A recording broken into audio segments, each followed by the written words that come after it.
자, 이제 지금부터는 2편인데요. 뭐 아까 정책도 보고 이런 내용도 봤지만 이제 제일 중요한 건 뭐라고 그랬어요? 제일 중요한 건 이겁니다. 그래? AI가 돼서야 해보자. 해보면 이면 방법을 알게 됩니다.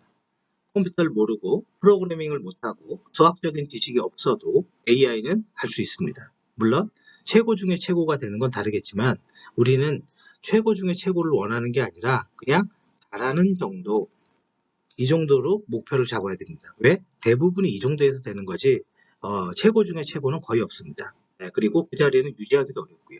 그래서 한번 해보자고요.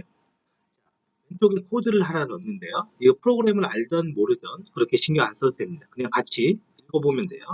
자, 제가 한번 볼게요. 여기 import from import 이런 문구들은 어떤 기능을 쓰기 위해서 형식적으로 쓰는 겁니다. 그러니까 무조건 이건 써야 돼요. 그러니까 아무 생각 없이 써도 됩니다. 그죠? 아무 생각 없이. 그러니까 이거는 고민하고 자시고 없어요. 그리고 문장을 지어볼게요. show 뭔가를 보여줘. 그죠? 그냥 그 한 줄이죠. 그냥 보여줘. 그죠? 자, 그러면 실질적으로 여기에 보면 데이터 프레임이라고 해서 이상한 숫자들이 있는데, 그죠? 요게 뭡니까? 요게 입력값입니다. 이런 입력값을 줄 테니까 한번 분석을 한번 해보세요. 이제 그런 의미겠죠. 입력값이에요. 그러면 그 입력값에 이 필드의 이름이겠죠. 필드의 이름은 마음대로 줘도 관계가 없습니다. 관계가 없고, 그러면 입력값이 전부 다 숫자가 돼 있죠. 그럼 실제 일에서는 이게 숫자로 되어 있는데 숫자가 안 되어 있을 때 이 문자를 숫자로 만들어 줘야 돼요. 그거를 어려운 말로 하면 범주형 데이터를 수치형으로 바꿔줘야 돼요. 문자를 숫자로 바꿔라. 그냥 그 소리입니다. 그래서 임의의 데이터를 마음대로 그냥 제가 넣어본 거예요. 그리고 밑에 봐보세요. K-민즈라는, 근데 이건 머신러닝인데, 머신러닝에서, 이게 머신러닝 하니까 굉장히 좀 어려워 보이잖아요. 그죠? 머신러닝에서 비지도학습이에요. 비지도학습이니까 좀 어렵잖아요. 말이. 아, 결과값을 모르고 분석한다. 그러니까 얘는 뭐 하는 거냐면, 결과값을 모르고 분석한다. 몰라도 돼. 이거 몰라도 돼. 이거 몰라도 돼요. 근데 이 데이터를 유사성을 기준으로 세 개의 군집으로 분류를 해보세요. 그 얘기인 거예요. 지네끼리 유사한 거로. 근데 지금 다 뭡니까? 숫자죠. 그러면 상식적으로 생각해서 1하고 2하고 7하고 8하고 이렇게 숫자가 있으면 유사성으로 군집하라 그러면 1, 2. 얘네들이 차이값이 적잖아요. 이 두 개를 빼면 마이너스 1이 나오고 이 두 개를 빼도 마이너스 1이 나오죠. 그러니까 차이값이 적고 1하고 7을 빼면 마이너스 6이 나오잖아요. 그렇죠? 얘는 차이값이 크잖아요. 그러니까 이 차이값이 작은 것끼리 이렇게 묶어준다. 그죠? 그게 K민지예요. 근데 이 마이너스를 없애기 위해서 우리가 뭘 하냐면 이걸 제곱을 해주면 1 곱하기 1은 1이 되는 거잖아요. 마이너스 없어지고. 근데 이게 2가 되면 2, 4가 되죠. 그래서 제곱을 한 다음에 루트를 씌우면 원래 2가 되죠. 그래서 제곱과 루트는 항상 페어로 옵니다. 쌍으로. 자, 그러면 몰라도 됩니다. 이런 거. 아무튼 기호를 없앴다. 그죠? 기호를 없앴다.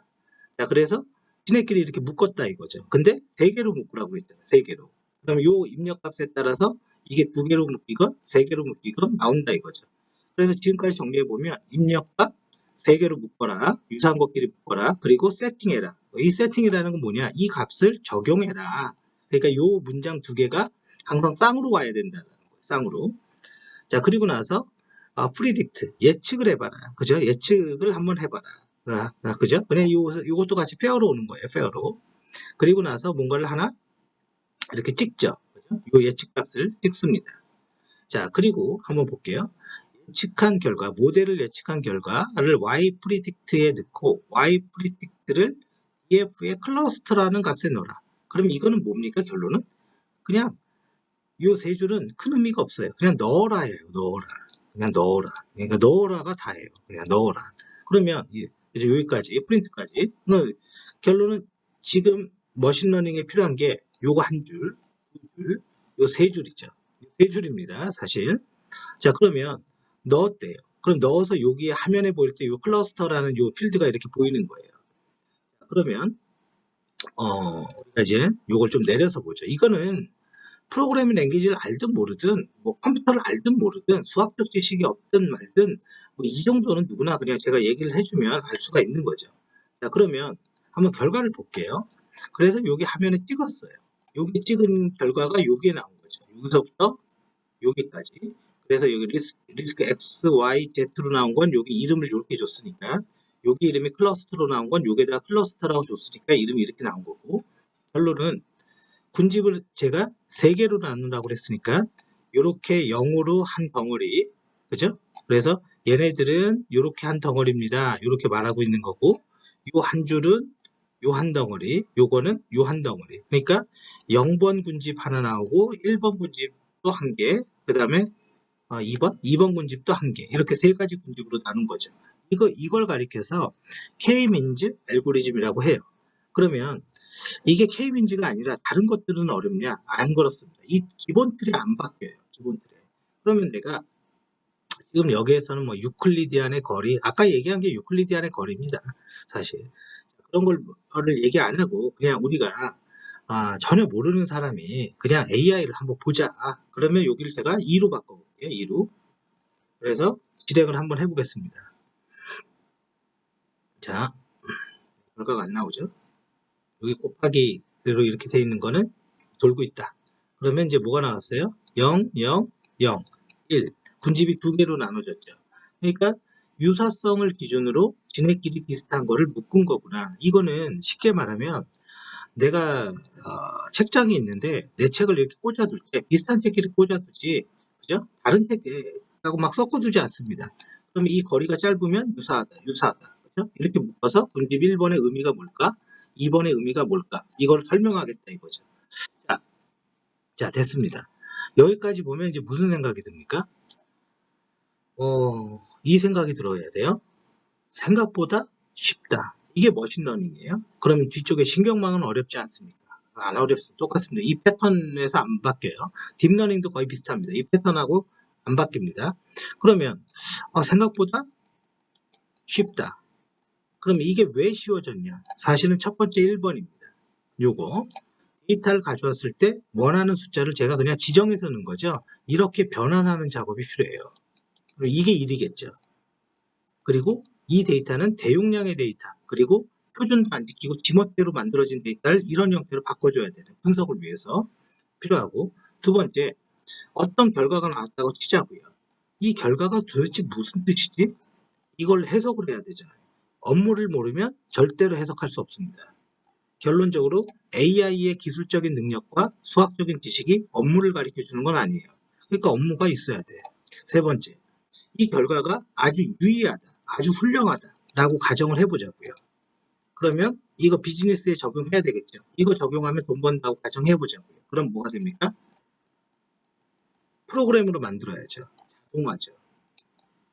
분석하고, 자, 오늘 결과는 이런 거 나왔으니까 앞으로 이렇게 일하세요, 이렇게 말할 수는 없다라는 거죠. 그거는 자동화가 아니잖아요. 그거는 지금과 뭐가 다릅니까? AI가 왜 필요해요?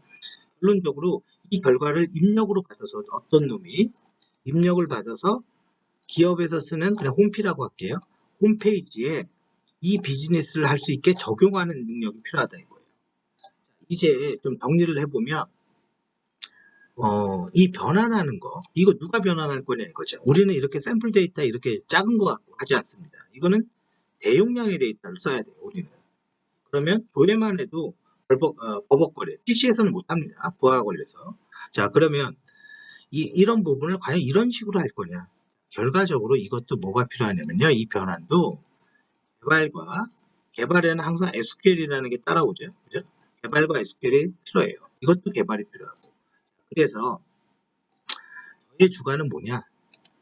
저의 주관은 간단합니다. AI 이코르 오토메이션. 제가 생각한 건 이거예요. AI를 하는데 오토메이션을 할 수 없다면, 즉 이쪽을 자동화하거나 이쪽을 자동화할 수 없다면 그 AI는 그냥 시대의 유행으로 끝난다. 근데 오토메이션을 할 수 있다면 그때는 얘기가 완전히 달라집니다. 그래서 이 결과도 이런 결과가 나와요. 개발을 못하면 안 된다. 그죠?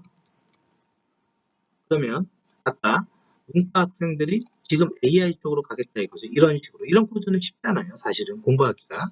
근데 이 사람들이 여기에 무너지겠죠. 그래서 이게 잘못됐다가는 시대의 유행을 타다가 유행 지나면 끝납니다. 유행은 언제 지나가요? 대통령 바뀌면 지나가는 거예요. 유행은. 왜? 이걸 보니까. 이걸 보니까요. 자, 그래서 문과 학생은 잘못했다가는 진짜 토끼머리로 끝날 수도 있다. 왜? 자꾸 인터넷에서는 AI 최고야. AI야. 앞으로 AI 투자할 거야. 근데 그거는 그림의 떡이라는 거죠. 지금 당장 할 사람이 필요한 거지 5년 뒤에 할 사람이 필요한 게 아니에요. 왜? 데드라인은 대통령의 임기는 최대 5년이다. 그죠? 그걸 잊으면 안 됩니다. 자, 그러면 개발 못하면 안 된다. 근데 개발만 하면 되냐? 그렇지도 않아요. 아니, 군집을 만들었는데 이게 업무적으로 무슨 의미가 있습니까? 이거를 해석하지 못하면 이걸 만들어봤자 어떻게 쓰지를 못하죠. 그래서 두 번째는 업무입니다. 업무. 업무가 있어요. 그래서 이 업무를 AI나 데이터 사이언스에서 뭐라고 그럽니까? 인사이트라고 하죠. 인사이트가 중요하다. 통찰력이 중요하다. 업무를 모르면 어떻게 통찰력이 있습니까? 생각을 해보세요. 업무를 모르는데 무슨 통찰력이 있겠어요?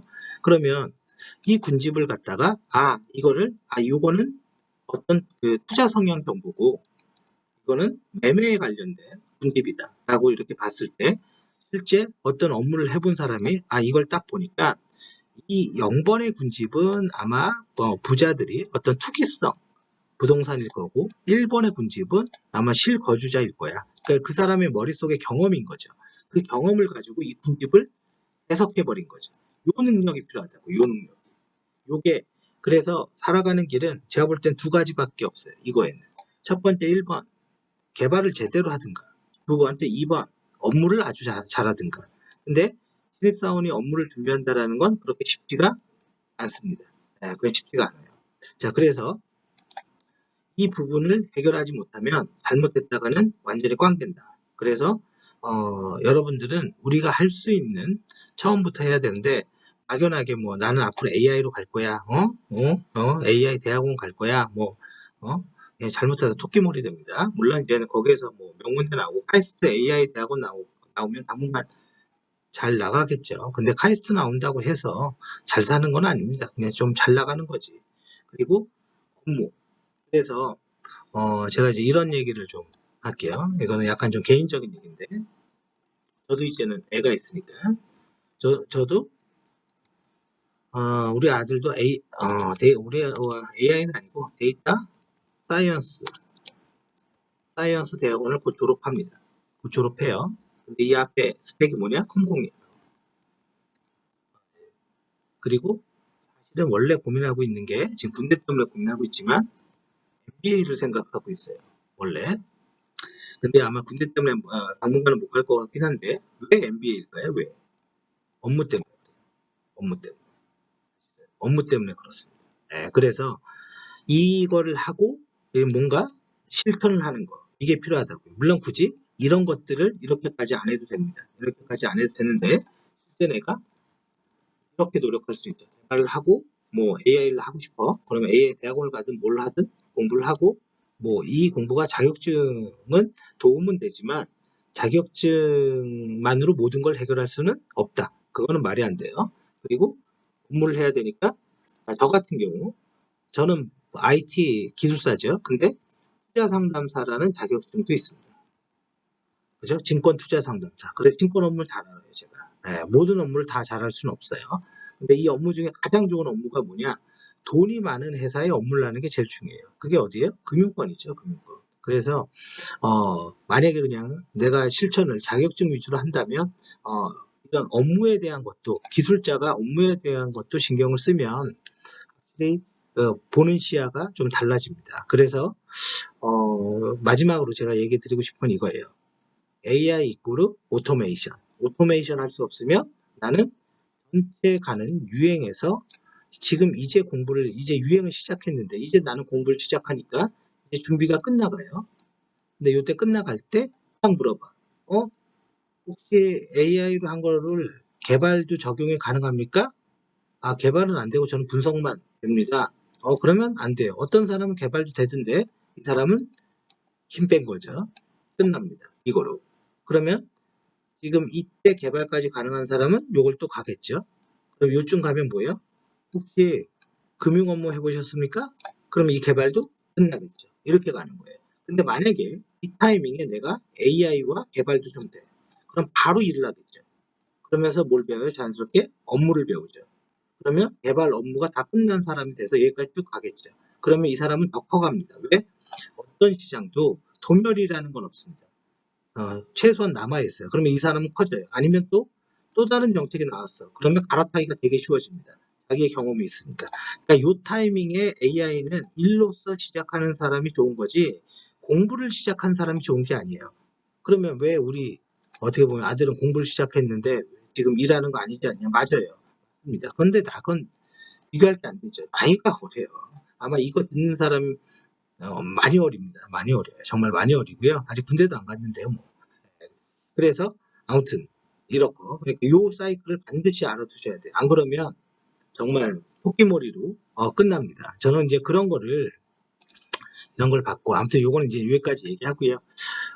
제가 이제는 이 인베스트 TV를 어떻게 할지 모르겠지만 앞으로 IT 정책이나 IT 뉴스를 제 주관적으로 좀 해석하는 걸 할까 하고 있습니다. 아무튼 여기까지 하겠습니다.